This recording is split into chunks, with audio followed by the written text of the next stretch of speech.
오늘은 거라사의 광인과 돼지떼라는 제목으로 은혜의 말씀을 나누고자 합니다.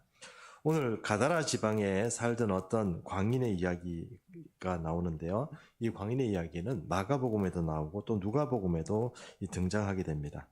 다만 마태복음과 마가와 누가는 약간씩 이렇게 그 진술하는 내용이 조금씩 틀린데요. 그것이 어느 것이 맞냐 하는 그런 것 내용보다는 왜 그렇게 됐는지는 이렇게 설명을 제가 몇 가지로 드리도록 하겠습니다. 크게 한 두 가지 정도 이렇게 마가 그리고 마태, 누가의 어떤 진술들이 차이가 나는데요. 그 첫 번째는 뭐냐면 광인의 숫자의 차이입니다.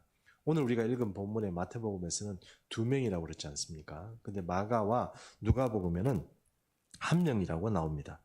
근데 현대인들이 눈에 보면 어떻게 숫자가 틀리냐 이렇게 얘기할 수 있겠지만 사실 이것은 당연히 그럴 수도 있다고 이렇게 얘기를 줄 수 있습니다. 왜냐하면 학자들의 생각에는 이 마태복음에 2명이 맞다고 생각을 합니다. 사람이 2명이 광인이라고 그러죠. 우리 그냥 일반적인 말로 해서 미친 사람이죠. 귀신 들린 사람입니다. 이 두 사람이 이제 무덤 속에 살던, 무덤 가에 살던 사람들인데, 그 가운데 살던 사람들인데, 이 광인 두 사람이 나타났는데, 두 사람이 맞다고 봅니다. 그러나, 이 귀신 들린 사람 중에, 이 군대 귀신 들린 그 사람은 여기 중에 아마 그 중에 1명이 아닌가 생각합니다. 그러니까 2명이 다 군대 귀신 들렸을 리는 없고요. 왜냐하면 군대라는 것을 제가 설명을 해드리면 무슨 얘기인지 이해가 좀 하실 겁니다. 그래서 군대 귀신 들린 사람은 아마 1명일 거고 일단 2명이 지금 이 무덤가에 살던 사람이 예수님 앞에 지금 돌진해서 이렇게 나오게 되어 있습니다. 또 두 번째는 이 도시의 이름이 좀 다르다는 것입니다. 오늘 마태복음에서는 가다라라고 그렇게 말하고 있지 않습니까? 근데 마가복음과 누가복음에서는 거라사인의 땅 혹은 거라사의 땅 이렇게 말을 합니다. 그래서 가다라는 것과 거라사라는 것이 좀 틀린 거 아니냐 이렇게 좀 생각할 수도 있는데 이것도 좀 혼선을 빚기도 하지만 결론적으로 말씀드리면 같은 지역을 말하는 것입니다. 왜 그렇게 알 수 있느냐 하면 헬라어 번역 성경, 그러니까 헬라어로 여러 필사본이 많이 존재합니다. 그러니까 헬라어로, 신약 성경은 헬라어로 쓰여져 있지 않습니까? 근데 그 필사를 하다 보면 어떤 필사본에서는 이 이름이 이렇게 되어 있다고 합니다. 게르게사, 또 게르가사, 또 가다라, 게라사 이런 식으로 되어 있다고 합니다. 그러니까 그 지방을 부른 이름이 여러 가지 존재했다는 것을 알 수 있습니다. 같은 지방을 두고도 헬라어 그러니까 사본들이 여러 그 지역의 이름을 부를 때 다양한 이름으로 부른 걸로 봐서 그 동네에 사는 사람이나 주변의 사람들이 그 동네를 부를 때 조금씩 다른 이름으로 그것을 불렀지 않겠나 이렇게 보는 것입니다. 그러므로 가다라는 것과 또 거라사라는 말은 다시 다 똑같은 말이다 할 수 있는 것입니다. 어찌됐든 이 사건은 어떤 마태복음보다는 어떤 마가복음과 누가복음에 좀 심도 있게 다루고 있습니다. 세계 복음서에서 다 등장하는 사건인 것을 보면 매우 예수님의 사역에서 의미 있는 그런 사역이라고 생각해 볼 수 있습니다. 그런데 이제 마태복음 우리가 오늘 읽은 본문에서는 이 자세한 내용들이 많이 등장하지 않습니다. 생각보다 이 거라사의 광인에 관한 이 사건의 이야기가 제법 깁니다. 특별히 이제 거의 그 마가복음에는 거의 20절 가까이 설명을 하고 있거든요. 그러니까 거라사에는 마가복음 20절 그리고 누가복음에는 16절인가 그렇게 진술을 하고 있습니다. 거기에 보면 이제 마태복음에는 숨겨져 있던 이야기들이 마가복음과 누가복음에는 많이 나옵니다. 그래서 그 이야기를 먼저 좀 정리를 하고 우리가 좀 본격적인 얘기를 좀 했으면 싶습니다. 예수님은 이제 여러분 아시는 것처럼 이 세 개의 모든 이 복음서들이 예수님이 광풍을 만났다는 것을 아실 겁니다.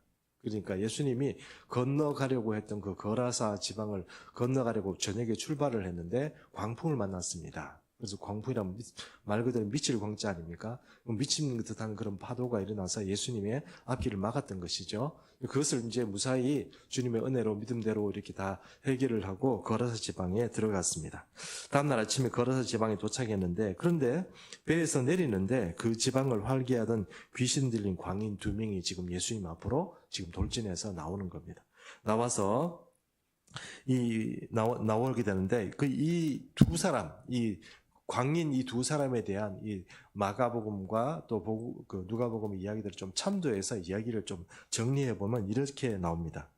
그들은 옷을 입지 않았다고 합니다. 옷을 입지 않고 옷을 홀라당 벗고는 지금 둘이서 지금 이 무덤 속에 무덤 그 속이라고 그러는 표현이 좀 제가 어떨지 모르겠습니다. 무덤 가운데 사는 겁니다. 그렇게 이렇게 살고 있는데 부끄러움을 모르는 것이죠. 이제 막 벗고 다니는 겁니다. 막 벗고 다니는 거죠. 여러분, 여담입니다만, 여러분, 혹시 학교 앞에, 요고 앞에 이런 데 보면 왜 이렇게, 뭐 나타나는 사람들 있죠? 정신적으로 문제가 있다고 생각하는데, 그 영적으로 문제가 있는 겁니다. 아시죠? 노출증, 관음증, 이런 것들이, 그리고 어떤 영적, 성적으로 뭔가 이렇게 숨어서 이렇게 은밀하게 진행하는, 이거 모든 것에는 사실, 음란의 영들이 있습니다. 그리고 최근에 이제 현대에 와서 제일 중요한 어떤 그런 영적인 역할들이 뭐냐면은 바로 이 음란의 영들입니다. 그래서 음란의 영들이 아주 활개를 치고 있고, 인류 역사상 가장 이 사람들을 타락시키고 가장 이제 하나님으로부터 멀어지게 하는 어떤 그런 마귀의 전략이 있으면 그게 바로 음란입니다. 어쨌든 벌거벗고 이 두 사람들이 이제 막 이 무덤가에서 살아간 것입니다. 또 이 사람들은 이제 집에 사는 게 아니고 아까 말씀드린 것처럼 무덤 사이에 살았다고 했지 않습니까? 그 무덤 이러면 우리는 이제 공동묘지 생각하지 않습니까? 우리가 대학생이나 좀 되면은 이제 무덤 그 공동묘지 같은 데 가서 담요 키운다고 테스트를 하고 그렇게도 합니다만 사실 우리나라에 있는 무덤과는 조금 그 분위기가 틀립니다. 그 이스라엘 지역이나 아니면 그쪽 고대 근동 지역의 무덤들은 그 주로 토굴이 많아요. 그리고 굴을 많이 팝니다. 굴을 파서 그 안에 이제 돌로 입구를 막고 사람들을 몸을 이제 시신 시체 같은 것들을 그 안에 이렇게 이제 안치를 하는 거죠. 매장을 이렇게 하는 겁니다. 그러다 보니까 이 사람들이 무덤 속에 살았다, 무덤 가운데 살았다 하는 표현은 어떤 표현이냐면 이 돌 굴려놓고 무덤 속에 그대로 살았다 이런 뜻이에요. 그러니까 밖에 사는 게 아니고 무덤 그 굴 파는 데 있지 않습니까? 뼈 이렇게 있고 사람 시신 섞은데 거기에 같이 살았다 이런 뜻이에요. 별로 놀랍지 않죠? 귀신 들린 사람이고 광인이니까 그런 어떤 일을 하는 거죠. 그래서 여러분, 무덤가에서 어떤 무덤 속에서 사는 사람들이니 그 행실이나 뭐 가족들도 있겠죠. 누가 이렇게 생산을 했으니 이 땅에 나왔을 거 아닙니까? 그런데 이제 부모도 있을 거고 그렇고 형제도 있을 텐데 그런 사람들하고 관계가 다 끊어지고 이제 무덤 속에 사는 것이죠. 일반적인 가정 생활이 불가능합니다. 여러분 귀신 들린 사람의 특징 중에 또 하나가 여러분 이 관계가 끊어져요. 그렇죠? 주변에 있는 사람들이 이게 감당이 안 돼요. 이게 우리가 일반적인 생각과 사고 안에서 움직여야 되는데 이거 안 돼요. 저도 우울증에 한번 걸려본 적이 있는데 아마 우울증이 조금씩 이렇게 이렇게 산후 우울증이나 이런 형태로 사람들이 조금씩 이렇게 겪어보면 이 사람이 일반적인 생각이 아니에요. 옆에서 아무리 격려가 되고 좋게 이렇게 하면 괜히 이것 아무리 옆에 사람이 좀 웃고 막 이렇게 좀 장난치고 이러면 나는 기분이 나빠요. 뭐 그런 적 없으신지 모르겠습니다만 막 내게 이렇게 아무리 좋게 해줘도 괜히 기분 나쁘고 뭔가 안 좋고 슬프고 내 마음 스스로가 일어날 수 없을 만큼 자꾸 낙심시키고 누르는 거예요. 자해를 했다고 그러지 않습니까? 자해를 했어요. 자해를. 여러분 착하게 살자 막 새기고 이런 사람들 있잖아요. 예, 안 착한 사람이죠. 근데 착하게 살자 이런 사람들이 있잖아요. 자기 나름대로 뭔가 몸에 자꾸 문신도 새기고 이렇게 괴롭히는 거예요.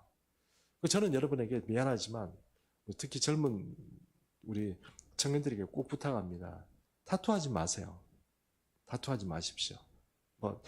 목사님은 너무 원칙적인 얘기지만 하세요. 이렇게 생각할지 모르지만 타투하지 마세요. 타투라는 몸에 이렇게 새겨서 그걸 자꾸 주목받으려고 하는 거 그 자체가 뭔가 조금씩 영적으로 문제가 있으십니다.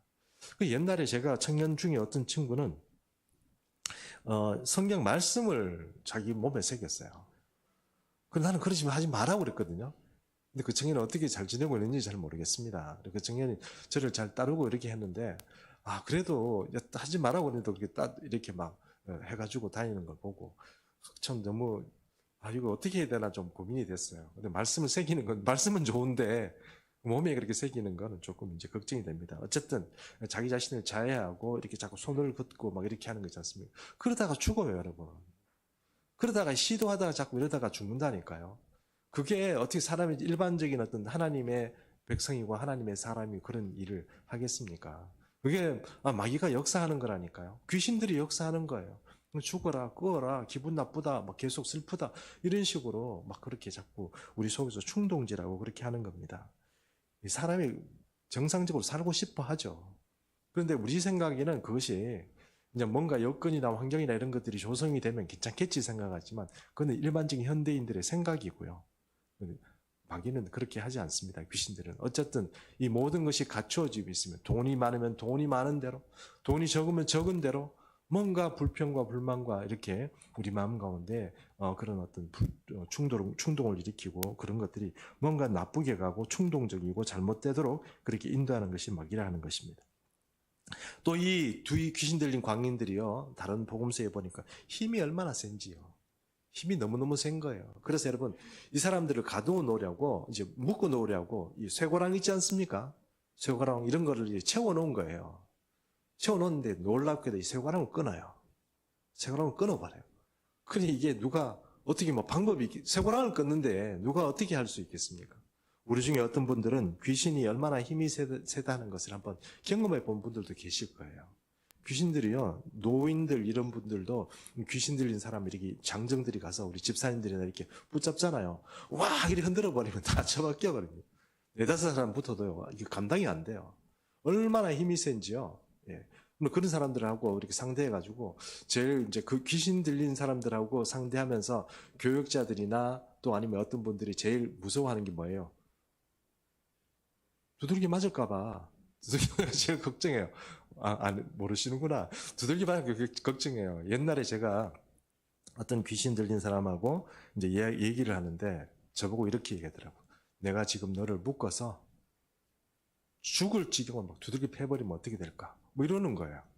제가 소름이 막 진짜 끼쳤어요. 귀신이 그렇게 급박을 합니다. 그만큼 힘도 세고요.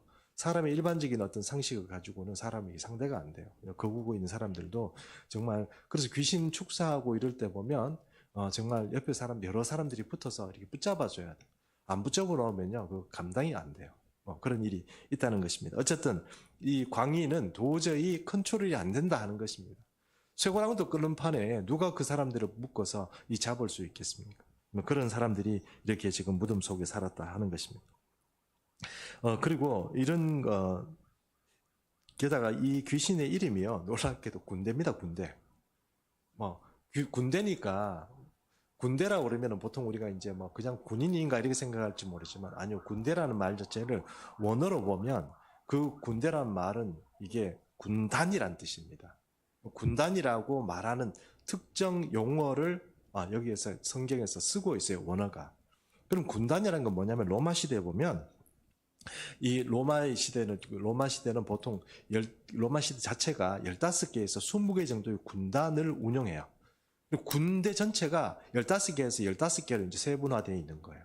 그러면 군단의 보통 이 규모가 군인들이 6,000명 정도 된대요. 군단 규모가. 그러면 6,000명 정도 되는 그런 어떤 그 강력한 군단이 어떻게 해요? 한 사람의 몸에 들어가 있는 겁니다. 그게 어떻게 가능하냐고 저한테 물어보면 저는 방법이 없습니다. 걔들 다 생존하는 방법이 있겠죠. 근데 어쨌든 한 사람은 귀 안에 들어가 있는 겁니다. 두 사람이 나왔는데 한 사람은 보니까 조금 이제 귀신 들린 게 조금 약한 사람이고 한 사람은 이제 군대 귀신 들린 사람이다 하는 것입니다. 자, 마태복음 5장 9절 말씀 보겠습니다. 마태복음 5장 9절, 마가복음 5장 9절입니다. 마가복음 5장 9절입니다. 병행 구절입니다. 제가 읽습니다. 이에 물으시되 내 이름이 무엇이냐 이르되 내 이름은 군대니 우리가 많음이니이다 하고, 이제 귀신이 대답하는 거예요. 우리 군대입니다. 우리 엄청 많습니다. 우리 힘이 셉니다. 그 얘기를 지금 예수님께 얘기를 하는 겁니다. 여기서 군대라는 것은 제가 아까 말씀드린 대로 이렇게 군단 정도의 병력이 들어가 있다는 것입니다. 이런 군대가 한 사람 속에 숨어 있으면서 그 사람은 사람 자체를 다스린다기보다는 이 군대가 가지고 있는 속성상 그 지역을 지키는 사람이라고 보시면 됩니다. 이 뜻은 제가 조금 이해하시기 좀 어려울지 모르지만, 여러분, 귀신이 존재하는 방식이 세상에 이렇게 사람들이 많이 있지 않습니까? 그러면 사람들이 다 알아서 그냥 만약에 한 사람씩, 한 사람에 몇 명씩 들어가든 상관이 없습니다. 그런데 한 사람 속에 군단이 들어가 있는 것은 그 친구가 그 지역의 영적인 어떤 분위기를 압도하고 지배하는 거예요. 바로 그 사람이 지금 바로 이 귀신 들린 한 사람이라는 거. 그 사람이 지금 예수님의 앞을 막고 있는 겁니다. 여러분, 왜냐하면 이 가다라 지방에 예수님이 오니까, 예수님과 제자들이 오니까 그것을 막고서는 지금 군대니까 이거 막겠다 이러고 내 지역을 내가 지키겠다 이러고 지금 이 군단이 출동을 하는 겁니다. 그래서 일반적으로 귀신의 어떤 존재는 어떤 한 사람에게 한 귀신씩 들어가는 게 아닌가 이렇게 생각할지 모르지만 사람의 속에는 귀신이 여러 가지 방법으로 존재합니다. 근데 얘들도 질서가 있어요. 먼저 들어온 우선순위, 선입선출이라고 그러죠. 먼저 들어온 그 귀신이 뭔가 지배력이 있고요. 그 다음에 이 질서가 다 잡혀 있어가지고, 우리 속에는 귀신들이 막 소리 지르고 막 이러니까 완전히 형편없다 생각하지만, 이 영적인 존재들도 상당히 생각보다 체계적입니다. 예를 들어 보십시오, 여러분. 그냥 상식적으로 생각해 보십시오. 6,000개의 인격이 한 사람의 존재 안에 들어가니까, 그 사람으로 봐서는 너무너무 힘들겠지만 그 6,000개의 존재가 한 영혼 인격 안에서 존재하려고 그러면 얼마나 질서정연해야 되겠냐 이 말입니다. 그게 자기 나름대로 6,000마리의 귀신 말이라고 해도 되겠죠? 예, 용서해 주십시오 말이라고 해서 말이라고 이 말이들이 지금 마음대로 자기 어떤 인격을 자기 캐릭터를 계속 발휘한다고 그러면 그게 말이 안 되겠죠. 그게 다 이렇게 억압이 되고 이렇게 눌려가지고 통치가 되는 거예요. 한 사람 안에서. 물론 이 귀신 들린 사람은 죽을 지경이지만 그 속에서 그렇게 나름대로 질서를 가지고 있다는 거예요. 그러니까 마귀는 우리가 귀신이라는 존재를 우리가 생각할 때 우리가 생각한 것보다 훨씬 더 전략적이고 군대 조직처럼 체계적이라는 것을 우리가 이런 일을 통해서 좀 이해할 필요가 있다는 것입니다. 자, 지금까지는 이제 제가 말씀드린 대로 마태복음, 마가복음, 누가복음에 나오는 이 거라사 지방, 가다라 지방의 이 광인 이야기를 일반적으로 좀 정리를 했습니다. 이제부터는 조금 다른 방법으로, 그러니까 지금 이런 어떤 사건이 우리에게 주시는 어떤 그런 교훈이 무엇인가, 그리고 우리가 알아야 되는 게 무엇인가, 이런 것을 가지고 우리가 조금 접근해 보려고 합니다. 이들이 와서 예수님에게 이런 말로 항의를 하는 것을 봅니다. 마태복음 8장 29절입니다. 마태복음 8장 29절 함께 읽습니다. 시작. 이에 그들이 소리질러 이르되 하나님의 아들이여 우리가 당신과 무슨 상관이 있나이까?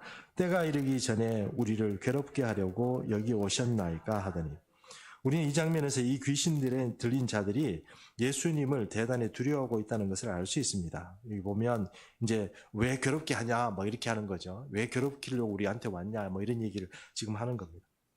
예수님이 나타나시는 것이 자기들에게 매우 괴로운 일입니다. 괴로운 일입니다. 그러니까 들린 사람들이 예수님을 봤는데 아무렇지 않다는 것은 말이 안 되겠죠. 그러나 여러분 잘 보십시오. 지금까지 예수님이 만났던 귀신과는 좀 틀립니다. 예수님이 보통 일반적으로 보면 나가라 이러면 나가는데, 이 다른 복음서에 보면 예수님이 나가라고 그러는데 안 나가요. 못 나가겠다는 거예요. 예수님이 명령하는데도 불구하고. 그리고 예수님이 너 누구냐? 이렇게 물어보니까 나는 군대입니다. 이렇게 되는 거예요. 마태복음에서는 그렇게 표현이 안 되어 있지만 다른 복음서에서는 나는 군대입니다. 난 이 땅을 지켜야 됩니다. 이거예요. 못 나가겠다는 거예요. 그리고 예수님이 이제 그 이후에 이야기가 좀 진행이 됩니다만은, 그래서 이 귀신 들린 자들이 예수님을 대단히 두려워하고 있다는 것은 알 수는 있는데, 이 예수님에 대해서 또 이 귀신 들린 존재들이 지금 예수님을 대항하고 있다는 것을 여러분 잘 아셔야 돼요. 그러니까 예수님이 오셨다는 것에 대해서 지금 막아서고 있다는 이 분위기를 여러분 잘 이해를 하셔야 됩니다. 그래서 여러분, 여기 보니까 누가복음 8장 31절의 말씀에 이런 말씀이 나옵니다. 무지경으로 들어가라 하지 마시기를 강구하더니 되어 있습니다. 예수님의 권세가 있으니 예수님이 나타나면 우리를 이제 무지경으로 집어넣는다는 걸 알아요. 그 권세가 있다는 걸 알아요. 귀신이 존재하는 방식이 두 가지예요. 이 땅에 어떤 형태로든 돼지에게 들어가든 아니면 사람에게 들어가든 아니면 사람에게서 나와가지고 어디를 헤매든 귀신이 존재하는 방식이 이 세상에 존재하는 것과 또 한 가지 방법은 무지경으로 들어가는 거예요. 그러니까 얘들은 제일 무서운 게 뭐냐면 이 땅에서 존재하지 못하고 무지경으로 들어가는 거예요. 갱이라고 하지 않습니까? 그건 옥이라는 말이에요. 그 영적으로 이 악한 존재들을 이렇게 구속시키고 뭡니까 이렇게 자유를 주지 않는 그런 어떤 틀이 있다는 거예요.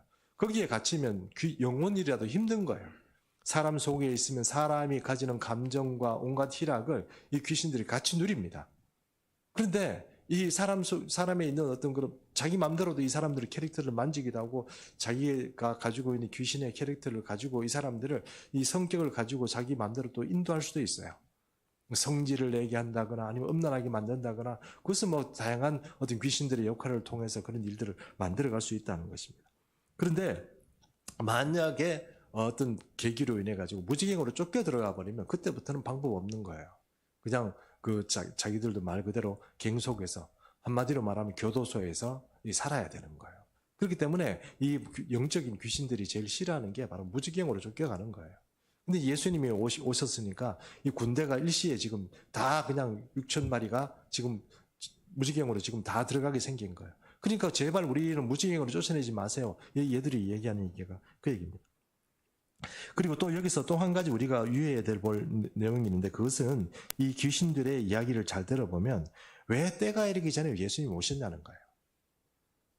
우리도 그리고 귀신들도 압니다. 뭘 하냐면 하나님의 계획에 의해서 어느 순간에는 자기들이 다 옥에 갇히고 심판받을 거라는 알아요. 근데 지금은 아니라는 거예요. 때가 안 됐는데 왜 오셔가지고 우리를 괴롭게 하냐는 거예요. 왜 오셨냐요? 왜? 지금 때가 아닌데 우리를 지금 무지경에 잡아놓고 심판하실 때가 아닌데 왜 오셨냐는 거예요.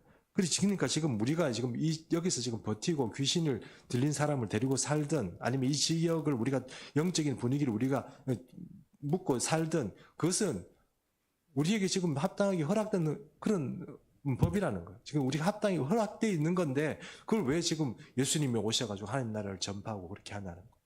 그 얘기를 지금 하는 것입니다. 근데 그때까지는 우리가 이 지역과 사람들을 통치하도록 놔두라는 것입니다. 지금은 우리가 사람을 지배하고 이 지역을 지배하는 것이 허락된 일이기 때문에 아무리 하나님의 아들이라고 할지라도 이 지역 사람들을 이렇게 하나님의 사람으로 하나님의 백성으로 이렇게 두르는 거 그거 우리 반대한다는 뜻입니다. 가만 보면 예수님께서도 당장 어떤 이 귀신들을 이렇게 지금 귀신들의 이야기를 예수님도 듣고 계십니다. 예수님이 여러분 잘 보시면 아시겠지만 이 귀신들이 무지경으로 넣지 말라니까 무지경을 안 넣으시고 돼지떼를 넣어달라니까 돼지떼도 넣어주시고 지금 예수님이 그 얘기를 들으세요. 이 마귀의 이야기가 여러분 결코 마귀가 거짓말하는 존재이지만 틀린 얘기가 아닙니다. 그 얘기는 뭐냐면은 이 가다라 지방이 있는 이 지방의 지배권을 누가 가지고 있느냐? 하나님이 가지고 계시는 게 아니에요. 마귀가 지배하고 있는 겁니다. 하나님의 아들 예수여 당신이 유대 사람들에게 가서 이스라엘 땅에 가서 당신 백성들에게 뭘 어떻게 하든지 상관없는데 여기는 오지 말라는 거예요. 이게 지금 이 마귀가 군대 귀신을 동원해서 하는 일이에요. 우리는 그냥 군대 귀신 들린 사람이니까 그 사람 뭐 해방시켜주면 그런 뜻이 아니고요. 마귀의 전략입니다. 예수님을 막아서기 위한 마귀의 전략이에요. 그래서 이 귀신 들린 마귀의 광인이 오는 거예요. 여러분 생각해 보십시오. 자기가 죽으려고 예수님 앞에 오는 귀신들이 진짜 미쳤습니까? 그런 귀신이 어디 있겠습니까? 그 설명이 가능하겠습니까? 제가 만약에 귀신 들린 사람이라고 쳐요. 그러면 만약에 예수님이 우리 동네에 오셨어요. 야, 예수님이 오셨네 하고 내가 그 앞에 나타나겠습니까? 아마 도망가겠습니까? 당연히 도망가야죠. 상식이 맞지 않지 않습니까? 그런데 마귀는 왜 예수님 앞에 이 귀신 들린 이런 군대 귀신을 보내는 거예요? 예수님 막아서라고 하는 거예요. 그 군대 귀신이 하는 일이에요. 그냥 사람 속에서 그냥 들어가 있는 게 아닙니다. 군대 역할을 하니까 군대 귀신인 거예요. 아주 강력한 귀신인 겁니다. 그런 존재가 지금 예수님을 막아선다 하는 것입니다. 그러므로 공식적으로 우리가 하나님 나라를 경험하는 것이 아니라 예수를 개인적으로 영접하고 그것이 이스라엘 백성이 되었던 이스라엘 백성들은 물론 예수님께서 오셨음에도 불구하고 예수님을 영접하지 않았기 때문에 그들의 하나님 나라의 특권을 잊어버리는 것이지만 이 세상의 모든 사람 이방이라고 할지라도 예수 그리스도를 영접하고 믿는 자들에게는 하나님의 복음이 하나님 나라의 백성으로 살게 되는 그런 은혜가 있다는 거 여러분 아시죠? 근데 그것이 공식적으로 하나님 나라가 이 땅에 온 것이 아니고 비공식적으로 온 겁니다. 누구에게 하나님 나라가 전파됩니까? 예수 그리스도를 하나님으로 고백하고 그분을 받아들이는 그 통치를 받는 사람에게만 이 복음이 전해지는 것입니다. 그것을 하려고 예수님께서 제 아들을 데리고 가다라 지방에 가서 데가볼리라고 합니다. 데가라는 말은 열이란 뜻이고요. 볼리란 뜻은 폴리스란 뜻입니다. 10개의 도시란 뜻이에요. 이 가다라 지방의 가다라라는 것은 그 도시는 바로 이 10개 데가볼리라는 지역의 입구에 있는 도시예요. 입구에 있는 도시부터 이 더러운 귀신이 들려가지고 있는 그 사람이 나가지고 지금 예수님을 막아서는 거예요. 우리는 우리 생각에는 사람의 어떤 그런 모습만 보지만 영적인 존재들도 영적인 에어리어를 가지고 지배를 하고 있습니다. 그래서 이 지금 데가볼리에 지금 예수님께서 들어오는 것을 지금 이 마귀들이 막고 있는 것입니다. 그래서 어찌됐든 간에 지금 이 돼지떼들, 그러니까 돼지떼들을 보고 이 귀신들이 자기들이 돼지떼에게 좀 들어가게 해달라고 이렇게 요청을 합니다. 쫓아보내려면 무지경으로 보내지 말고 돼지떼에게 보내십시오. 이렇게 한 거죠. 근데 여러분 잘 생각해 보십시오. 이 돼지떼에게 귀신 들어갔지 않습니까? 그리고 이 돼지가 2,000마리가 어떻게 했습니까? 막 비탈길로 와 꽥꽥 하면서 막 2,000마리 공포스럽지 않습니까? 2,000마리가 와 몰려가가지고 비탈길로 막 미친 듯이 달려가지고 돼지들이요 바다에 다 빠져 죽어버려. 2,000마리. 자 여기 잠깐 이 2,000마리가 바다에 빠져 죽습니까? 거기 들어가 있던 귀신도 죽었습니까? 사람들이 생각에 착각하는 게 돼지가 그 물이 빠져 죽었으니까 귀신들이 다 빠져 죽었다 생각합니다. 빠져 죽지 않았습니다. 돼지만 죽은 거예요. 돼지만. 그런데 귀신들도 생각이 없지는 않을 텐데. 여러분 다시 말씀드리지만 귀신들이 생각 없다고 생각하시면 됩니다. 우리보다 더 노련합니다. 우리 자신을 잘 알아요. 워낙 우리하고 많이 오래 지켜봤기 때문에 귀신은 잘 압니다. 빠져 죽어버렸어요. 그럼 귀신들은 안 죽고 어디 갔을까요? 그거는 모르겠습니다, 제가. 무지개에 안 간 건 맞아요. 맞죠? 무지개로 보낸 게 아니고 돼지떼에도 보냈으니까, 예수님께서.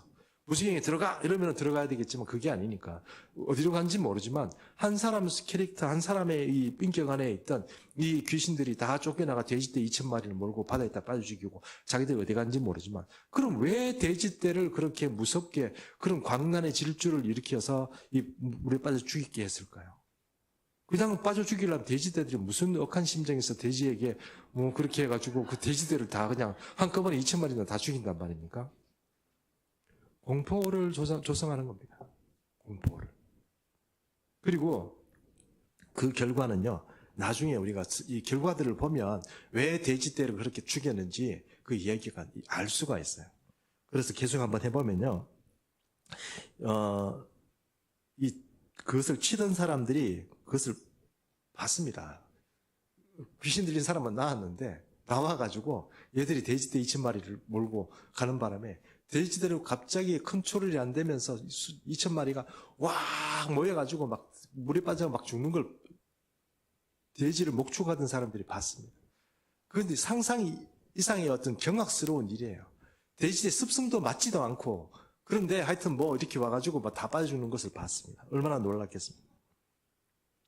그런데 사실 여기서 먼저 우리가 좀 생각해 봐야 될 게 있는데 여러분 참 아까 제가 말씀드린 것 중에 이런 말씀이 있죠. 참 이상한 게 뭐냐면 제가 일반적으로라면 귀신 들린 사람 같으면 여러분 혹시 귀신 이렇게 축사하는 모습을 보셨는지 모르겠지만 이게 뭐 축사자가 이렇게 앞에 있으면 무서워가지고 도망가고 이렇게 하거든요. 근데 숨어 있는 귀신들이 드러나는 거죠. 처음부터 귀신 들린 사람은 잘 안 나타납니다. 근데 왜 이 군대 귀신이 왔냐 하는 거예요. 그게 아까 제가 말씀드린 것처럼 그게 바로 전략이라고 그랬죠.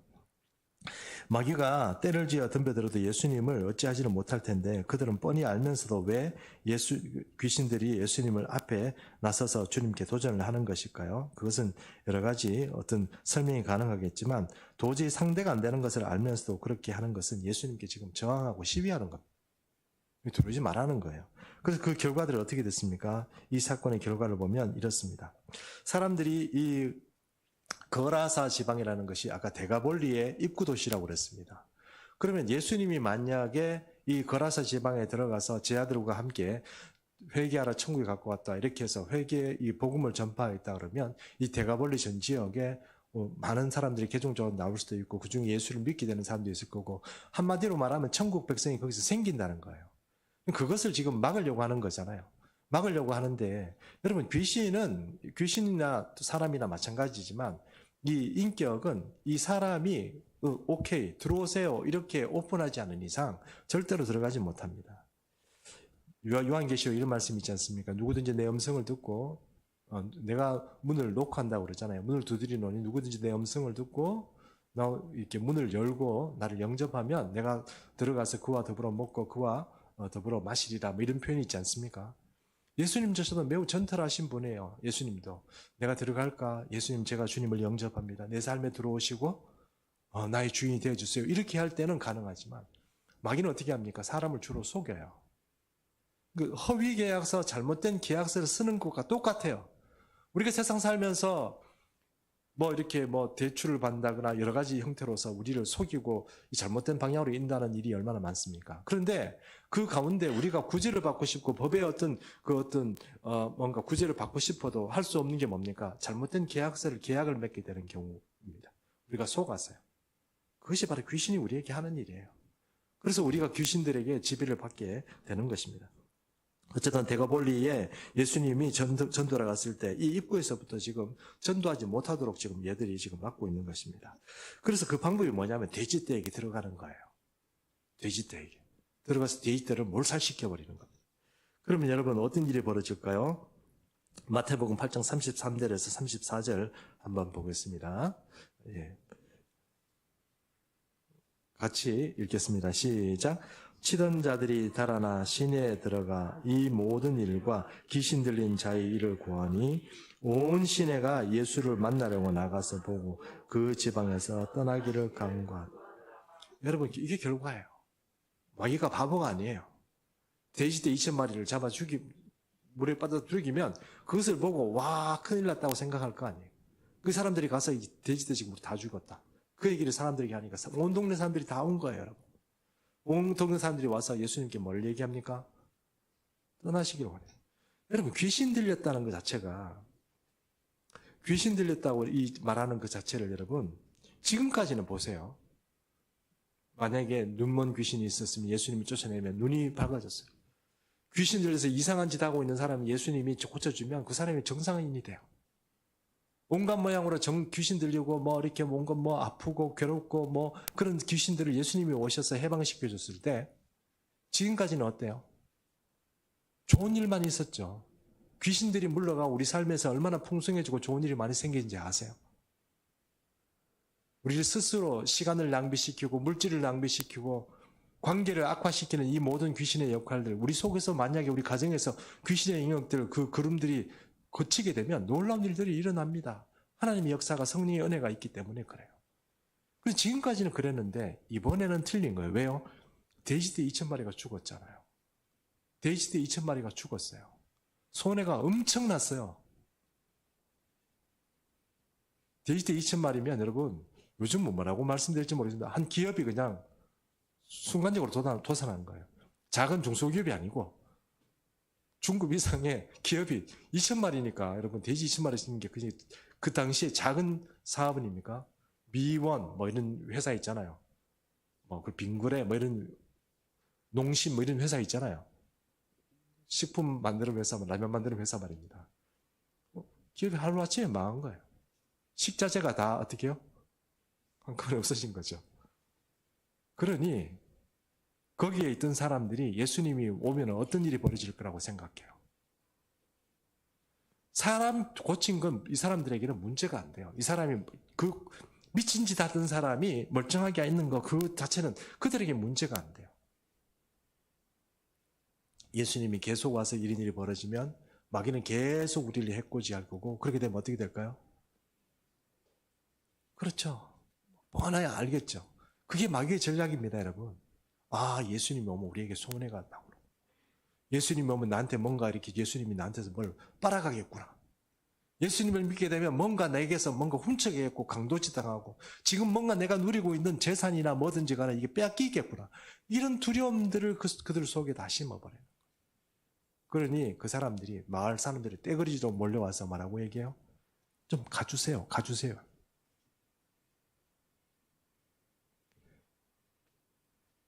그렇게 지금 얘기하는 그게 마귀의 전략이에요. 그래서 대가볼리 지역에 예수님이 아예 입성하지 못하도록 하는 게 마귀의 전략이라 하는 것입니다. 예수님이 그것을 몰라주셨을까요? 저는 알았다고 생각합니다. 저는 근데 이런 생각이 들었어요. 설교 준비하면서 주님, 이게 만약에 마귀의 전략이고 그렇다면 주님은 도대체 그냥 왜 힘없이 여기서 돌아와서 나오셨어요? 사람들을 뭐 설득하거나 거기서 뭐 또 질병을 치유해 주거나 사람을 그렇게 해서 설득을 하고 이렇게 해서 대가볼리 지역을 하나님 나라의 복음을 전하셨을 텐데 왜 그렇게 하지 않으시고 제자들과 바로 배 타고 후퇴를 하신 거예요? 그런 고민에 빠졌어요. 그럼 우리 지금 이렇게 생각하면 좀 표현이 어떨지 모르겠습니다. 주님이 지금 영적 전쟁에서 지금 밀려나신 거였잖아요. 이런 생각이 드는 거예요. 해결이 안 되는 거예요. 와, 주님이 어떻게 그 귀신들이 그렇게 설친다고 해서 돼지 2,000마리 죽고 나서 사람들에게 거부한다고 해서 주님이 그냥 돌아오셨단 말인가? 이해가 안 됐어요. 근데 여러분, 주님이 누구십니까? 주님이 전략이 있는 거예요. 주님이 전략이 있어요. 마태복음에는 숨겨져 있어요. 주님의 전략이 뭘까요? 한번 보겠습니다. 마가복음 5장 18절에서 20절 한번 보겠습니다. 마가복음 5장 18절에서 20절입니다. 교독하겠습니다. 제가 18절 읽을게요. 예수께서 배에 오르실 때에 귀신 들렸던 사람이 함께 있기를 간구하였으나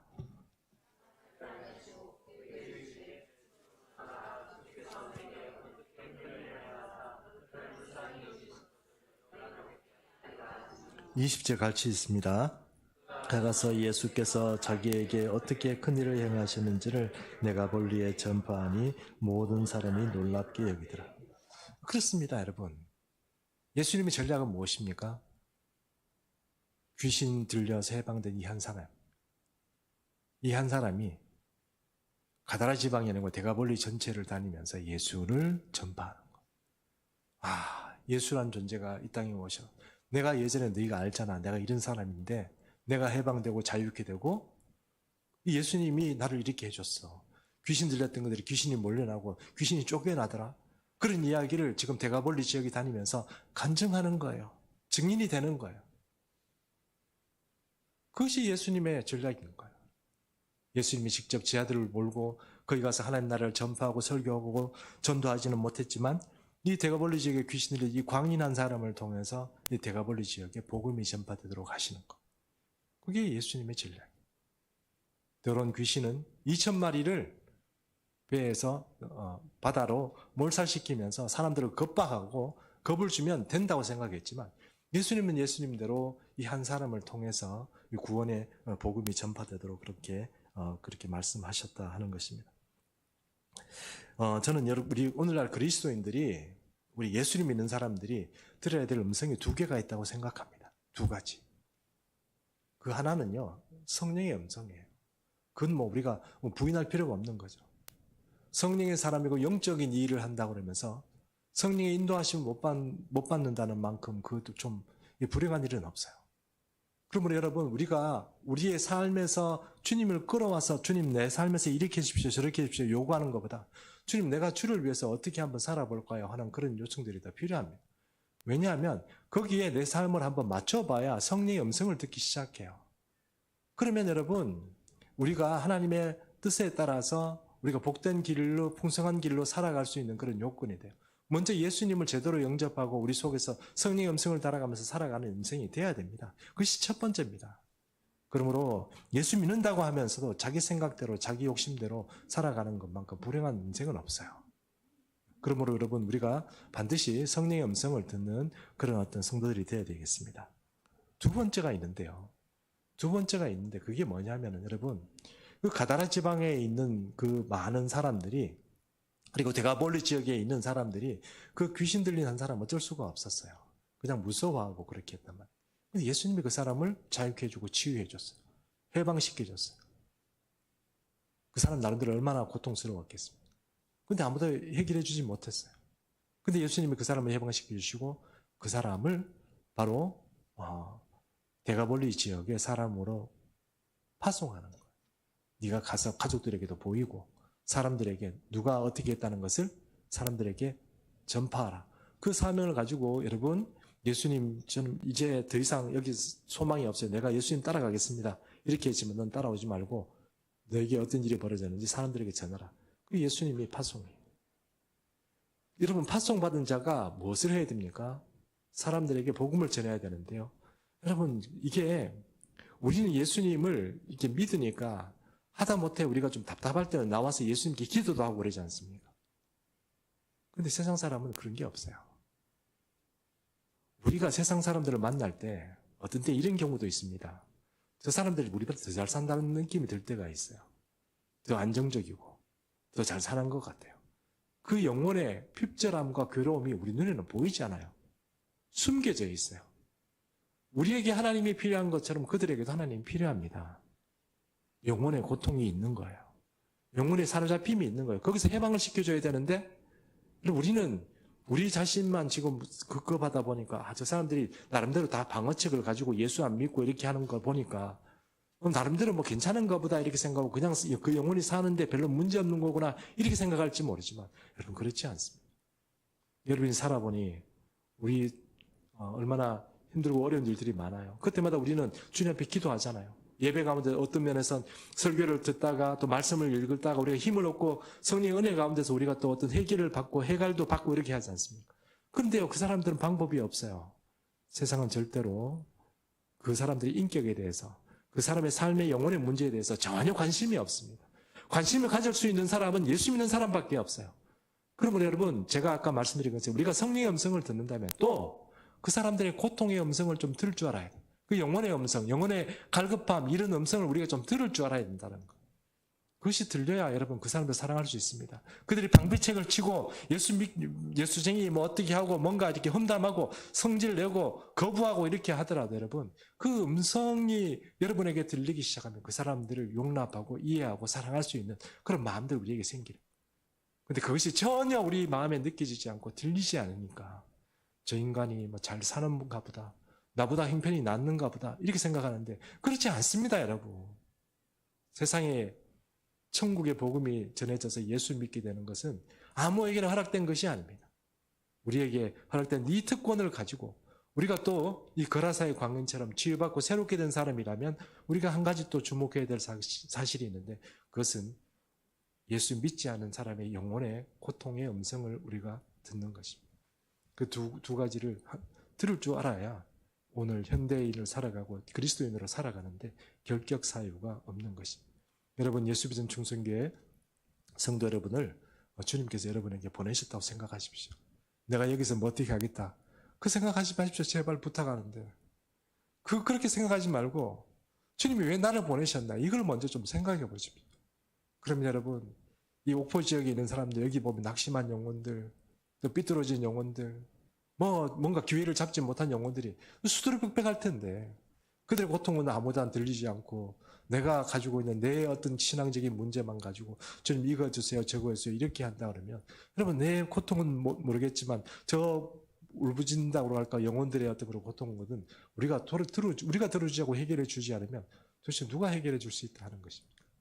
그러면 거라사 지방의 이 광인의 그런 이야기를 통해서 주님은 오늘도 이 광인한 사람, 고친 한 사람을 보내는 것처럼 여러분 오늘도 우리 주님께서 이 세상을 향해서 우리를 보낸다는 그 하나 자체를 그것이 주님의 전략이라는 것을 내가 주님의 전략이라는 것을 이거 하나를 잊어버리지 말고 예수 믿은 충성교회 끝까지 주님 앞에 헌신하고 우리 교회와 여러분들이 주님의 손에 위대하게 쓰임받는 그런 축복이 함께 하시기를 축복합니다.